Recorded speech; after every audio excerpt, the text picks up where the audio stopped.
Legal counsel Victor Swanya has clarified that Gachagua remains deputy president, dismissing claims of a constitutional crisis. Ian Kitani has the details. After the Senate voted to uphold the impeachment of Deputy President Rigathi Gachagua, the former Madira MP received a reprieve. Despite being bedridden, Gachagua can afford a smile after the High Court issued conservatory orders on the appointment of his successor. These came following a petition filed by his legal team challenging the impeachment. The orders, granted by Justice Chacha Mwita, read in part, and I quote, "Due to the significance of the issues raised in the petition and application, I certify this matter as raising substantial questions of law and public interest, and therefore it should be heard by a bench of an uneven number of judges to be appointed by the Chief Justice." Despite Article 149 of the Constitution giving legislators 60 days to vet and approve a nominee, the National Assembly is facing criticism for quickly approving Deputy President-designate Kithure Kindiki in record time.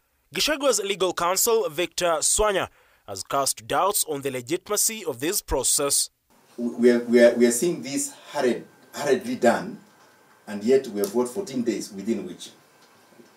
It also says that the assembly, because once the president has nominated, the name is supposed to be given to the National Assembly, and the National Assembly has within 60 days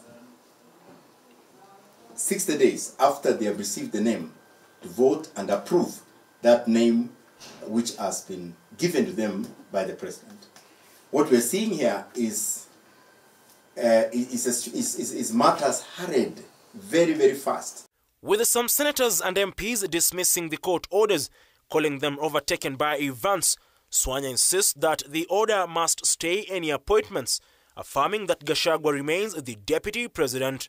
Swanya also argues that the process was violated, including in Parliament, and insists that there is no constitutional crisis as Gachagua remains the only deputy president.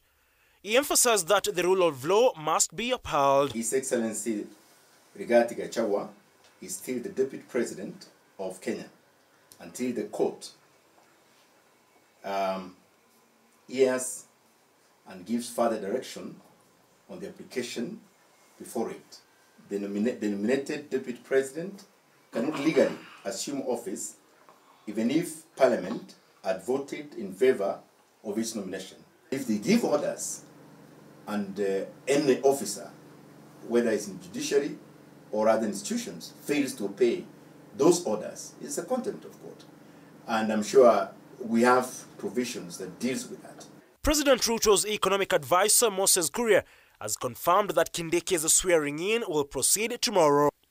However, this raises questions for the office of the Chief Justice on whether to proceed with the event, given the conservatory orders. If the swearing-in goes ahead, will the judiciary, led by the Chief Justice, be seen as undermining its own rulings?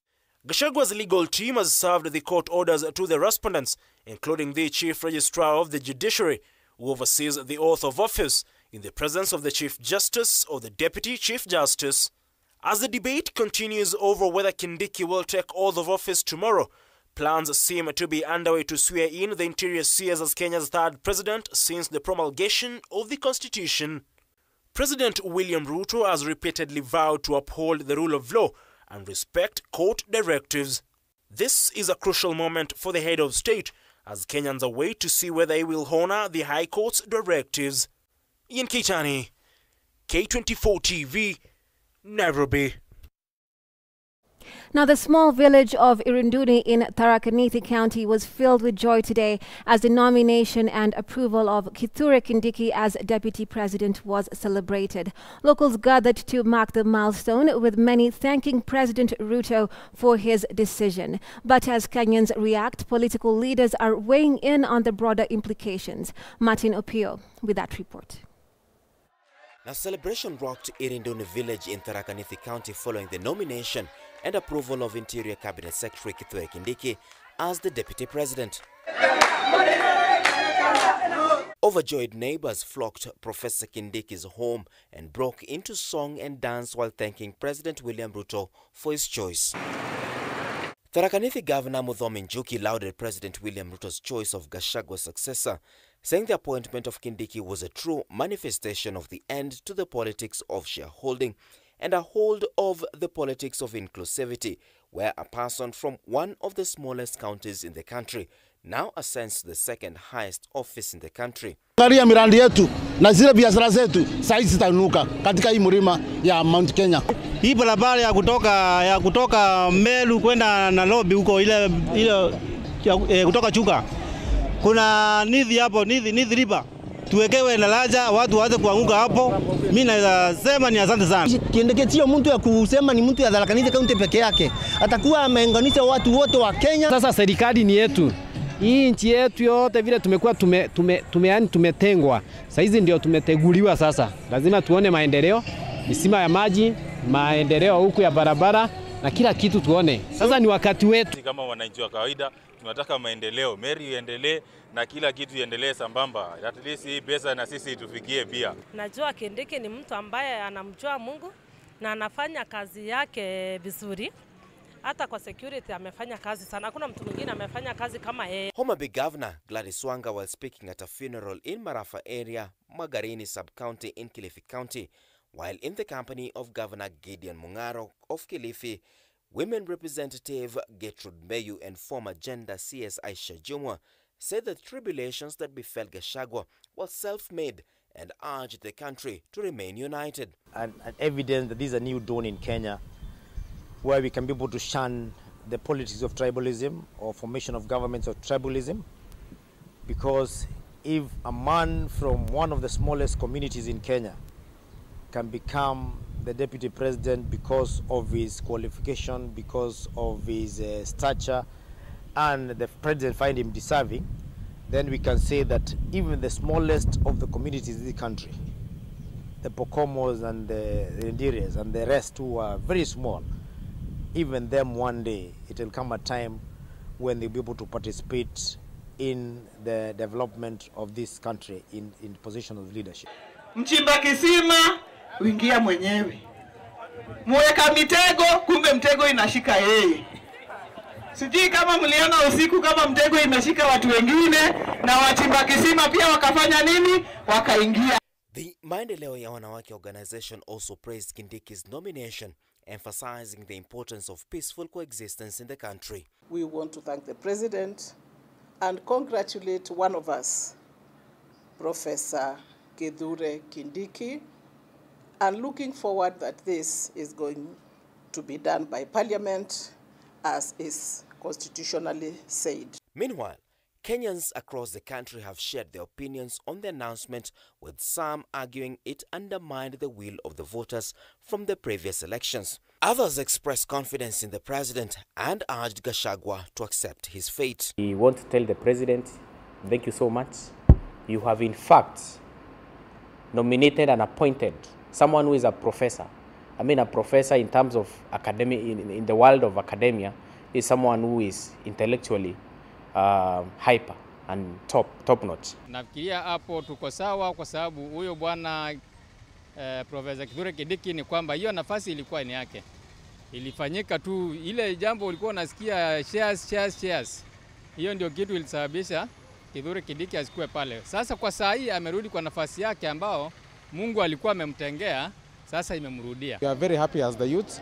And Bwana Kindiki, we know that you are very fit for that position, and we expect you now to hold the hand of the president. Ni funzo hili inapokuja siku za baadaye, rais ama governor wanapomchagua mgombea mwenza wao, wawe makini, wamwangalie kwa undani kama wataendana naye vizuri, wasije kutuletea gharama mingi kutaka kumuondosha yule aliyemchagua. Nimefurahia sana for the appointment of Kindiki. Kindiki is a man of integrity and I believe atafanya kazi nzuri. Martin Opio, K24 TV, Nairobi. Now, away from that, the Principal Secretary in the State Department of Technical Institutions, Dr. Esther Thara, has urged the youth to embrace technical studies to gain skills that will help them advance in life. Speaking at the graduation ceremony of students from NIBS Technical College, Ruiru campus that is, she emphasized that technical training will strengthen the nation's economy. Meanwhile, NIBS Chief Executive Officer Anthony Wanyoike encouraged the graduates not to hesitate to seek assistance as they enter the job market. Mariam Mjahid has more details. Excitement and celebration fill the air at the Nairobi Institute of Business Studies NIBS Ruiru campus. During the graduation ceremony, 1,400 graduates filled the grounds accompanied by their families to celebrate the achievements of students who are now ready to enter the job market with essential skills and knowledge. Fear is a barrier to innovation. The Permanent Secretary of the State Department of Technical Institutions, Dr. Esther Thara, the guest of honor, urged the graduates to take pride in their acquired skills and use them to contribute to nation building. For making us proud, for your initiative and diligence in representing the values and ethics instilled in you by the NIBS fraternity. We believe that those values empower you and distinguish you from all the other graduates in their fields. And today you stand tall as proud graduates of NIBS Technical College. You are now equipped with the knowledge, skills, competencies, values that will guide you in your future careers. Skills open door, but character keeps those doors open. I urge you to embrace continuous learning, innovation, and ethical behavior. Apply the skills NIBS Technical College has equipped you with to make a meaningful impact to our society and country. Be good ambassadors of the TVET Center. NIBS has been awarded ISO certificates in recognition of its growth, having expanded its offerings to include programs in journalism, engineering, and computer science. Former data is training, and therefore that is why an ISO certification for us is a must. Mariam Jahid, K24, Nairobi. We're taking a short break right here on Friday Live. We'll be back with a conversation. Do stay with us.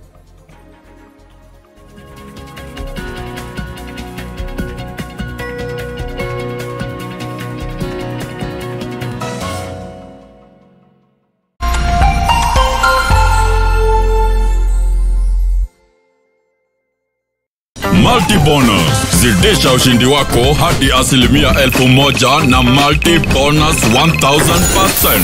Kuwa mshindi. Mozartbet. At People Daily, we believe small actions lead to monumental changes.